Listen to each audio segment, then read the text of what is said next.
Doctor ortho Ayurvedic oil and capsule, अब दर्द भी घुटने टेकेगा। आज से 5 देशों की यात्रा पर पीएम मोदी। पहले पड़ाव में यूएई पहुंचे पीएम मोदी। राष्ट्रपति अल नाहयान के साथ की बैठक। भारत यूएई के बीच एलपीजी सप्लाई को लेकर हुआ समझौता। मध्य प्रदेश हाईकोर्ट का बड़ा फैसला। भोजशाला कमाल मौला मस्जिद परिसर मंदिर घोषित। हाईकोर्ट ने कहा विवादित परिसर का धार्मिक स्वरूप मंदिर का है। 2003 का एएसआई आदेश रद्द। एएसआई ने मुस्लिमों को भोजशाला परिसर में नमाज पढ़ने की इजाजत दी। नीट परीक्षा की नई तारीख का ऐलान। 21 जून को होगी नीट की परीक्षा। कल शिक्षा मंत्री धर्मेंद्र प्रधान के घर हुई बैठक के बाद एनटीए ने नई तारीख का किया ऐलान। पेपर लीक के बाद रद्द की गई थी परीक्षा। बंगाल चुनाव खत्म होते ही महंगाई की मार। पेट्रोल डीजल 3-3 रुपए प्रति लीटर हुआ महंगा। दिल्ली में अब पेट्रोल 97.77 और डीजल 90.67 रुपए प्रति लीटर। 2024 से नहीं बदले थे दाम। तेल कंपनियों को हर महीने हो रहा था 30,000 करोड़ का घाटा। राष्ट्रपति जिनपिंग से मुलाकात के बाद ट्रंप का बड़ा दावा। ईरान को हथियार नहीं भेजेगा चीन। चीन ईरान से तेल खरीदना जारी रखेगा लेकिन सैन्य उपकरण नहीं भेजेगा।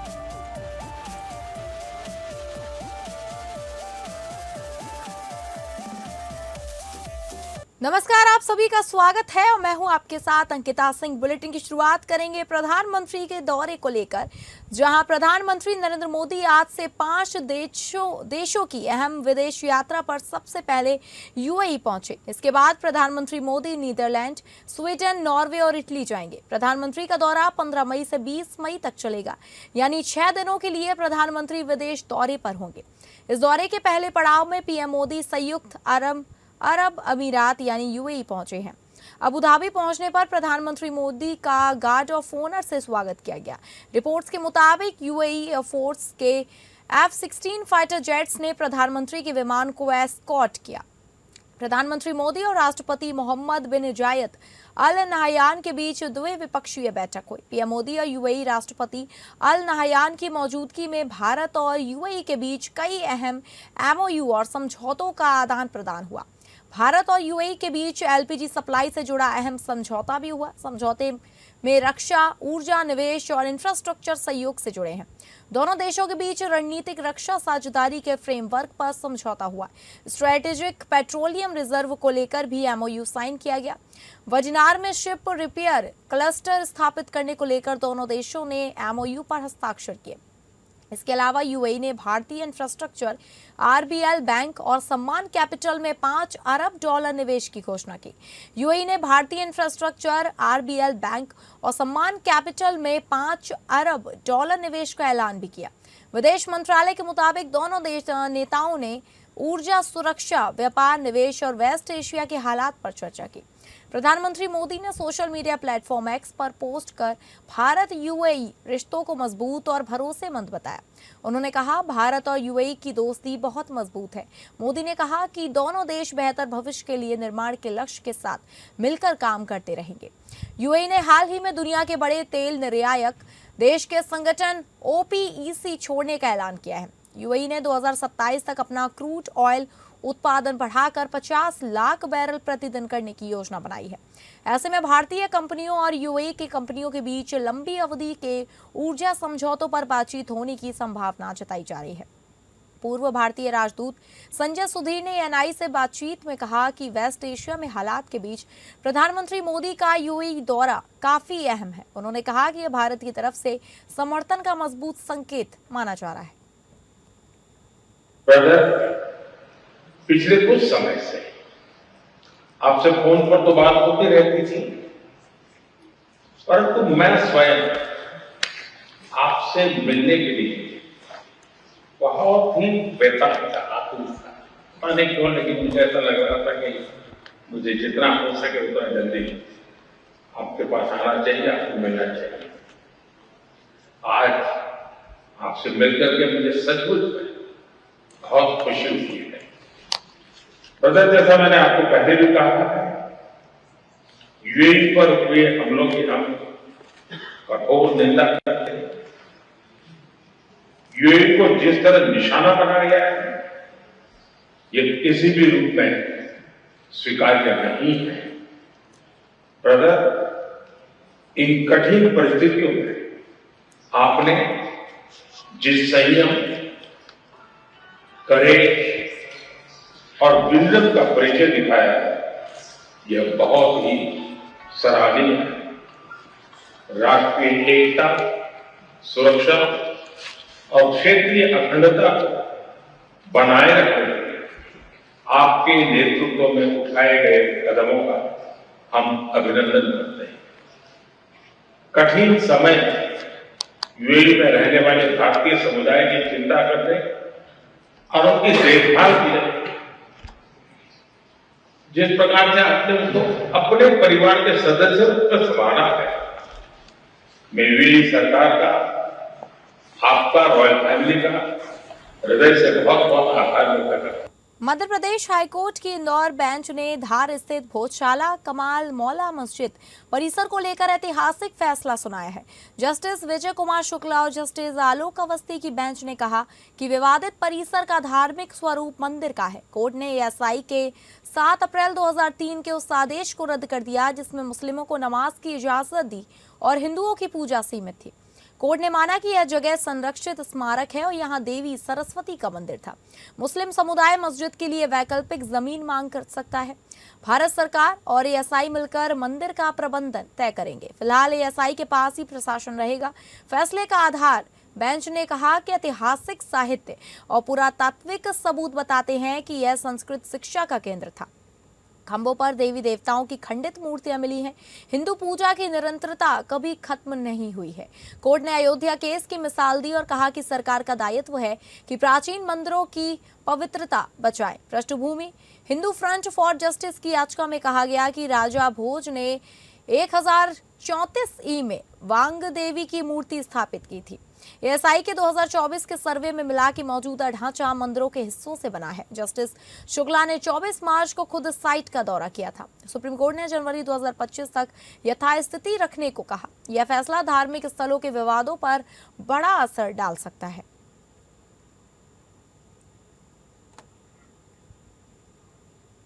नीट यूजी पेपर लीक मामले के बाद रद्द की गई परीक्षा की नई तारीख का ऐलान कर दिया गया है। एनटीए के अनुसार अब नीट यूजी री एग्जाम 21 जून को देश भर में आयोजित किया जाएगा। परीक्षा में शामिल होने वाले करीब 23 लाख छात्रों के लिए जल्द ही एडमिट कार्ड जारी किए जाएंगे, जिन्हें उम्मीदवार आधिकारिक वेबसाइट से डाउनलोड कर सकेंगे। एनटीए ने साफ किया कि छात्रों को दोबारा रजिस्ट्रेशन कराने या अतिरिक्त फीस जमा करने की जरूरत नहीं है। गौरतलब है कि राजस्थान के सीकर समेत कुछ कोचिंग सेंटरों में व्हाट्सएप के जरिए गैस पेपर वायरल होने के बाद पेपर लीक का मामला सामने आया था। जांच एजेंसी एसओजी ने अपनी पड़ताल में पाया कि कई सवाल गैस पेपर से मेल खाते थे, जिसके बाद परीक्षा रद्द करने का फैसला लिया गया था।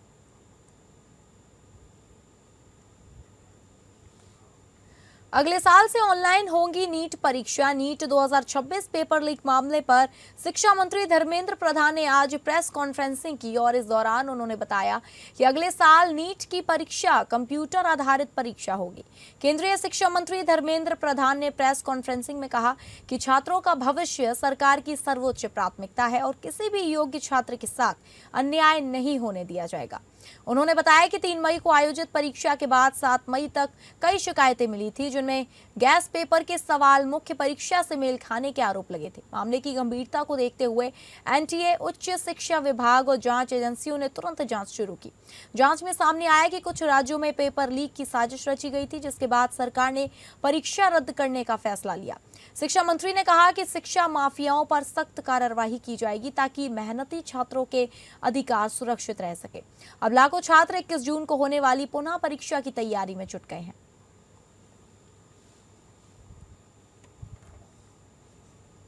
बंगाल चुनाव खत्म होने के बाद देश की महंगाई की मार लगी है। पेट्रोल और डीजल 3-3 रुपए प्रति लीटर महंगा हो गया है। दिल्ली में अब पेट्रोल 97.77 रुपए प्रति लीटर में मिलेगा। डीजल की कीमत 90.67 रुपए प्रति लीटर हो गई है। नए दाम आज 15 मई से लागू हो गए हैं। करीब 2 साल बाद दामों में बढ़ोतरी की गई है। पेट्रोल और डीजल की कीमतों के साथ प्रमुख शहरों में सीएनजी भी 2 रुपए प्रति किलो तक महंगी हो गई है। दिल्ली में अब 1 किलो सीएनजी के लिए 79.9 खर्च करने होंगे रुपए। इस बढ़ोतरी की मुख्य वजह अंतर्राष्ट्रीय बाजार में कच्चे तेल की कीमतों में उतार चढ़ाव है। ईरान और अमेरिका की जंग शुरू होने से पहले क्रूड ऑयल के दाम $70 थे, जो अब बढ़कर $100 प्रति बैरल के पास पहुंच चुके हैं। क्रूड की कीमतें बढ़ने से तेल कंपनियां दबाव में हैं, इसलिए कंपनियों ने घाटे की भरपाई के लिए यह कदम उठाया है। अगर कच्चे तेल की कीमतों में लंबे समय तक तेजी बनी रहती है तो पेट्रोल डीजल की कीमतें और भी बढ़ाई जा सकती हैं। सरकार के मुताबिक इंडियन ऑयल, भारत पेट्रोलियम और हिंदुस्तान पेट्रोलियम जैसी सरकारी कंपनियां अंतर्राष्ट्रीय बाजार में कच्चे तेल की ऊंची कीमतों के कारण घाटे में चल रही थी। पेट्रोलियम मंत्रालय की जॉइंट सेक्रेटरी सुजाता शर्मा के अनुसार कंपनियों को पेट्रोल, डीजल और एलपीजी की बिक्री पर हर महीने करीब 30,000 करोड़ का नुकसान हो रहा है। देश में पेट्रोल और डीजल की कीमतें मार्च 2024 से स्थिर बनी हुई थी।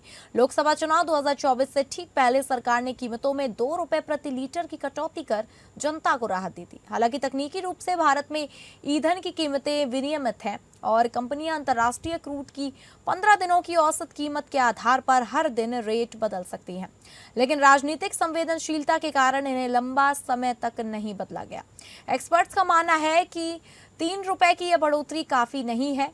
अपना घाटा पूरी तरह खत्म करने और ब्रेक इवन यानी नो प्रॉफिट नो लॉस की स्थिति में आने के लिए इन कंपनियों को अभी पेट्रोल के दाम 28 रुपए प्रति लीटर और डीजल के दाम 32 रुपए प्रति लीटर तक बढ़ाने की जरूरत है। फिलहाल पेट्रोल पर 29.5% और डीजल पर 36.5% की कमी बनी हुई है। अगर ईरान युद्ध के कारण ग्लोबल एनर्जी मार्केट में सप्लाई इसी तरह प्रभावित रही तो आने वाले दिनों में और भी इजाफा होने को यानी कि देखने को मिल सकता है।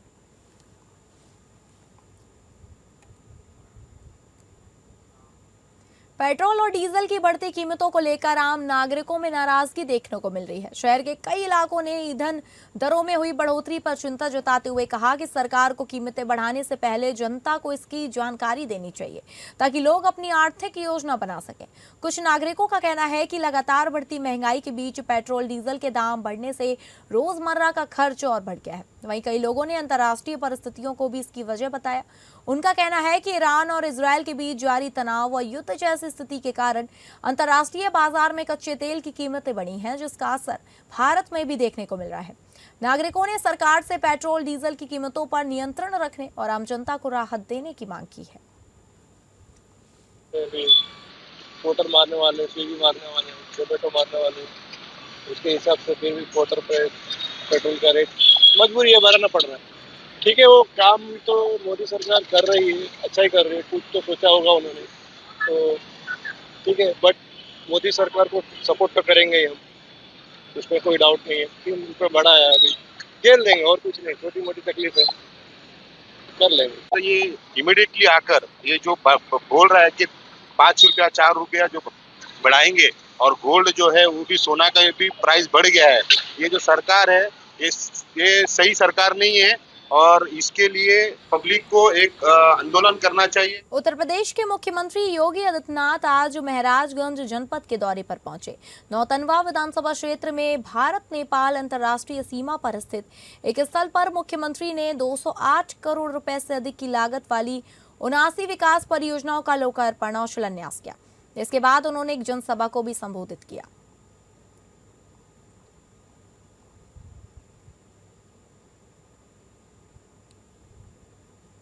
भारतीय जनता पार्टी 1980 में बनी। भारतीय जनता पार्टी बनने के बाद पहली बार नौतनवा में भारतीय जनता पार्टी के सहयोग से नौतनवा विधानसभा सीट पर कमल और भारतीय जनता पार्टी के सहयोगी प्रत्याशी की विजय हुई। मैं इसके लिए नौतनवा विधानसभा क्षेत्र की जनता का हृदय से आभार व्यक्त करता हूं और उनके उसी कर्ज को भुगतान करने के दिशा से जो भी प्रस्ताव मेरे पास यहां के लोकप्रिय विधायक के द्वारा और लोकप्रिय सांसद जी के द्वारा दिया जाता है, मैं उसको तत्काल स्वीकृति देता हूं और नौतनवा विधानसभा क्षेत्र विकास के पथ पर तेजी के साथ आगे बढ़ता है। अगली खबर का रुख करेंगे, जहां इंदिरा गांधी कृषि विश्वविद्यालय में आयोजित 11वें दीक्षांत समारोह में मुख्यमंत्री विष्णुदेव साय ने प्रदेश में सिंचाई सुविधाओं को लेकर बड़ा बयान दिया। मुख्यमंत्री विष्णुदेव साय ने कहा कि प्रदेश में कई पुरानी सिंचाई योजनाएं खराब हालत में हैं, वहीं नहरें टूटी हुई हैं, कहीं सिल्ट जमा है तो कई जगहों पर गेज खराब पड़े हैं। उन्होंने बताया कि विभाग से जानकारी लेने पर करीब 1500 सिंचाई योजनाएं मरम्मत योग्य पाई गई, जिनके लिए लगभग 3000 करोड़ रुपए की जरूरत थी। मुख्यमंत्री ने कहा कि सरकार ने एक साथ 2800 करोड़ रुपए की स्वीकृति दी है ताकि इन योजनाओं का सुधार किया जा सके। उन्होंने कहा कि इन परियोजनाओं के पूरा होने से प्रदेश में करीब 76,000 हेक्टेयर सिंचाई रकबे में बढ़ोतरी होगी और किसानों को बड़ा लाभ मिलेगा।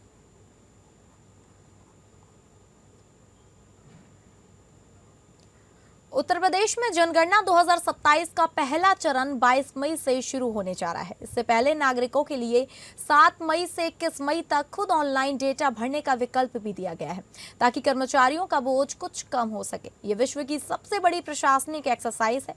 साथ ही भारत के इतिहास में पहली बार डिजिटल जनगणना और जातिगत जनगणना एक साथ हो रही है। उत्तर प्रदेश जैसे विशाल और विविध राज्य के लिए यह कार्य कितना चुनौतीपूर्ण है और क्या तैयारियां हैं, इसे जानने के लिए एपीएन न्यूज ने प्रदेश की जनगणना निदेशक शीतल वर्मा से खास बातचीत की। उत्तर प्रदेश जैसे विशाल राज्य में 22 मई से जनगणना का पहला दौर शुरू होने जा रहा है। हमारे साथ बात करने के लिए जनगणना निदेशक शीतल वर्मा जी मौजूद हैं। शीतल जी, अगर हम बात करें उत्तर प्रदेश जैसे राज्य की सबसे बड़ी विविधतापूर्ण राज्य है, सबसे बड़ी आबादी का राज्य, कितनी बड़ी चुनौती आपके सामने है यहाँ पर जनगणना को करना? वो हालांकि स्वगणना जरूर चल रही है और कई जगहों से अच्छी रिपोर्ट्स भी आई हैं। मैं सबसे पहले यही बताना चाहूँगी कि जनसंख्या की दृष्टि से उत्तर प्रदेश अपने आप में विश्व का 6ठा सबसे बड़ा राष्ट्र होता यदि अलग होता, तो बिल्कुल एक बहुत बड़ी चुनौती है प्रत्येक व्यक्ति तक पहुंचना, प्रत्येक क्षेत्र को कवर करना। बट मैं ये भी बताना चाहूँगी कि इसके लिए प्रशासन ने और जो राज्य सरकार है उसके द्वारा बहुत ही अच्छे प्रबंध किए गए हैं। 6 लाख प्रगणक और पर्यवेक्षक इस कार्य को फील्ड पर करने वाले हैं। इसके अतिरिक्त 25,000 हमारे अधिकारी अलग अलग कैपेसिटीज़ में इस काम को करेंगे, पर्यवेक्षण के काम को, जिसमें कमिश्नर, डीएम, एडीएम, एसडीएम सभी की कहीं ना कहीं ड्यूटीज़ लगी हैं। तो एक चुनौती तो थी प्रशासनिक तंत्र की, दूसरी है कंप्लीटनेस एंड कवरेज की। बहुत व्यापक क्षेत्रफल भी है हमारे प्रदेश का और हमेशा ये शायद शिकायत आती है सभी किसी भी सर्वे में बड़ी कॉमन शिकायत होती है कि हमारे घर पर कोई नहीं आया। दूसरी बात आपने पूछी जातीय जनगणना की, तो ये सुनिश्चित है कि इस बार जातिगत डेटा भी एकत्रित किया जाएगा, परंतु वो द्वितीय चरण होगा। अभी हम मकान सूचीकरण एवं मकानों की गणना करने जा रहे हैं। द्वितीय चरण जो फरवरी में होगा, जातियों का डेटा कैसे कलेक्ट किया जाएगा, कैसे जनगणना की जाएगी, इसके विषय में हम आपको तत्समय अवगत कराएंगे। बस एक अंतिम प्रश्न नहीं है, अपील आप हमारे चैनल के माध्यम से लोगों को क्या करना चाहेंगी कि लोग निडर होकर बिना डरे हुए आगे आएँ और जनगणना करें? मैं सभी आम नागरिकों से और सभी प्रबुद्ध जन से एक ही अपील करना चाहती हूँ, जनगणना में अपना डेटा उपलब्ध कराना कहीं ना कहीं हमारा राष्ट्रीय दायित्व। झारखंड बिना नक्शा पास हुए भवनों को वैध करने का एक सुनहरा अवसर देते हुए राज्य सरकार ने कल रांची में एक बड़ी पहल की है, जिसके तहत अवैध भवनों के नियमितीकरण के लिए अब ऑनलाइन आवेदन करने का मौका देने का फैसला लिया गया है। इस क्रम में गुरुवार को रांची स्थित प्रोजेक्ट भवन में कार्यक्रम का आयोजन किया गया, जहां राज्य के नगर विकास मंत्री सुदिव्य कुमार ने BPAMS पोर्टल का शुभारंभ किया, जिसके माध्यम से 60 दिनों के अंदर ऑनलाइन आवेदन जमा किए जा सकती हैं। इस योजना के संबंध में आज जानकारी के मुताबिक Jharkhand regularization of unauthorized constructed building rules 2026 को मंजूरी मिलने के बाद इस दिशा में विभागीय स्तर पर यह शुरुआत की गई है। तो वहीं इस पहल को लेकर नगर विकास मंत्री ने कहा कि पूर्व की सरकार ने इस संदर्भ में कोई खास पहल नहीं की, जिसके कारण जनता ने रुचि नहीं दिखाई। मौके पर पत्रकारों से बातचीत में नगर विकास सचिव सुनील कुमार ने कहा कि राज्य में नक्शा के अभाव में लंबे समय से अवैध रूप से बने भवन को वैध करने की दिशा में राज्य सरकार ने बड़ा कदम उठाया है, जिसे अंतिम अवसर के रूप में माना जा सकता है, जिसके तहत निर्धारित शुल्क देकर अधिकतम 300 वर्ग मीटर और G+2 के साथ 10 मीटर तक ऊंचे भवन को नियमित किया जाएगा।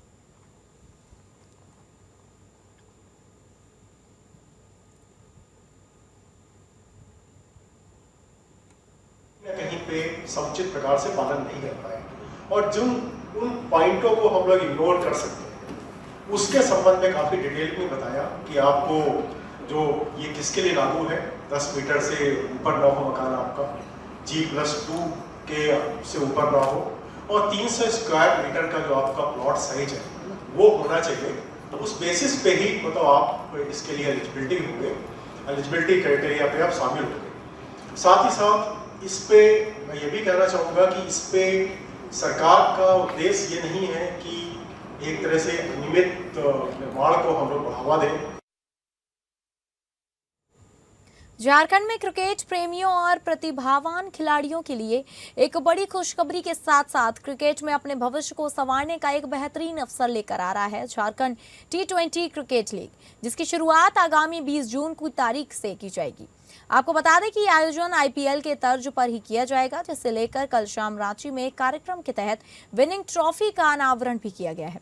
इस मौके पर खास मेहमान के तौर पर भारतीय क्रिकेट टीम के इंटरनेशनल खिलाड़ी ईशान किशन भी शामिल हुए, जिन्होंने एक प्रेस वार्ता को संबोधित करते हुए JPL पर जोर दिया और कहा कि यह लीग राज्य में खेल प्रतिभावान के लिए एक बेहतरीन अवसर होगा। साथ ही उन्होंने खिलाड़ियों को प्रोत्साहित करते हुए कई टिप्स भी दिए।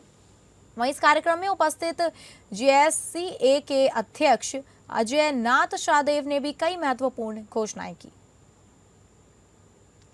फाइनेंशियल क्रिकेट इस मामले में लकी है कि BCCI के सहयोग से क्रिकेट की इकाइयां सारे चलती हैं, क्योंकि स्टेट एसोसिएशन कोई अपना इनकम नहीं होता है, लेकिन BCCI अपने सभी बॉडीज को जो है वो सहयोग करती है और उस सहयोग से हम लोग लगातार आगे बढ़ रहे हैं।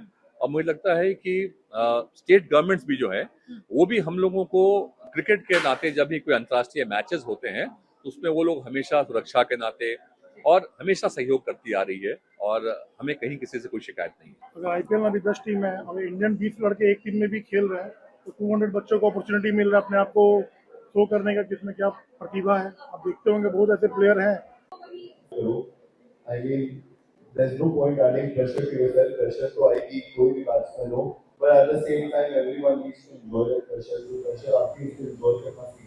अमेरिकी राष्ट्रपति डोनाल्ड ट्रंप ने दावा किया है कि उनसे मुलाकात के दौरान चीनी राष्ट्रपति शी जिनपिंग ने ईरान को हथियार नहीं भेजने पर सहमति जताई है। राष्ट्रपति ट्रंप 13 से 15 मई के बीच 3 दिनों के चीन दौरे पर हैं और ईरान के साथ युद्ध और उसके बाद जारी तनाव के बीच उनका यह दावा बेहद अहम माना जा रहा है। चीन ईरान का अहम व्यापारिक साझेदार है जो हथियार भेजकर उसकी उम्मीद करता रहा है, लेकिन अब ट्रंप दावा कर रहे हैं कि चीन ऐसा नहीं करेगा। एक इंटरव्यू में ट्रंप ने कहा कि बीजिंग में हुई द्विपक्षीय बैठक के दौरान चीनी राष्ट्रपति ने ईरान को सैन्य उपकरण नहीं भेजने पर सहमति जताई है। ट्रंप ने गुरुवार को दिए इंटरव्यू में कहा कि हमने इस पर चर्चा की। जब आप समर्थन की बात करते हैं तो इसका मतलब ये नहीं कि वो हमारे खिलाफ युद्ध लड़ रहे हैं। उन्होंने कहा कि वो ईरान को सैन्य उपकरण नहीं देंगे। यह बहुत बड़ा बयान है। हालांकि ट्रंप ने यह भी कहा कि चीन ईरान से तेल खरीदना जारी रखना चाहता है। उन्होंने कहा, साथ ही उन्होंने ये भी कहा कि वे वहां से काफी तेल खरीदते हैं और इसे जारी रखना चाहते हैं। अमेरिका चीन आर्थिक और सुरक्षा समीक्षा आयोग के अनुसार चीन ने 2025 और 2026 की पहली तिमाही में ईरान से रोजाना लगभग 14 लाख बैरल तेल खरीदा। यह चीन के कुल कच्चे तेल आयात का करीब 12 से 15% था, लेकिन ईरान ने कुल तेल निर्यात का 90% से ज्यादा हिस्सा चीन को गया है।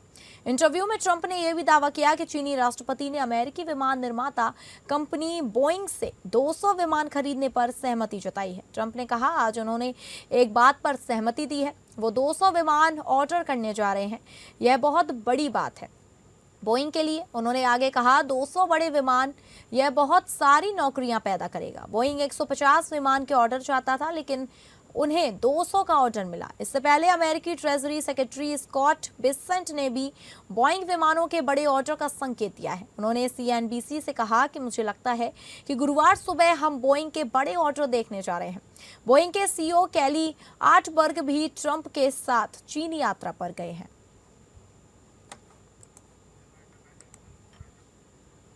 तो फिलहाल इस बुलेटिन में इतना ही। नमस्कार।